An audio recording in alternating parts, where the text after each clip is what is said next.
આજ રોજ છાપરોડ મુખ્ય પ્રાથમિક શાળામાં 78મા પ્રજા સ્વાતંત્ર્ય દિનની ઉજવણી કરવામાં આવી, જેમાં 150 જેટલા વાલીઓ હાજર રહ્યા હતા અને ખૂબ ધામધૂમથી સ્વાતંત્ર્ય દિનની ઉજવણી કરવામાં આવી. અને વય નિવૃત્તિ શ્રી બાબુભાઈ હીરાભાઈને ધ્વજ પ્રમુખ તરીકે કરીને એમના હાથે ધ્વજ ફરકાવવામાં આવ્યો હતો અને એક વાલી મિટિંગ પણ કરવામાં આવી.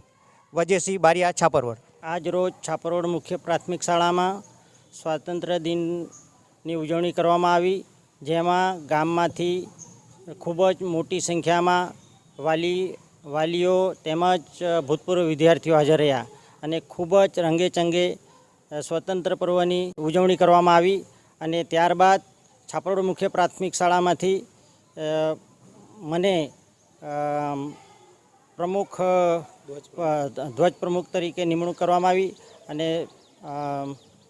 આ ધ્વજને સલામી આપ્યા બાદ છાપરોડ હાઈસ્કૂલમાં સમગ્ર પ્રાથમિક શાળાના બાળકો તેમજ હાઈસ્કૂલના અને વાલીઓ ધ્વજ માટે ફરકાવવા માટે હાઈસ્કૂલમાં ગયા હતા. મારું નામ પટેલ બાબુભાઈ હીરાભાઈ.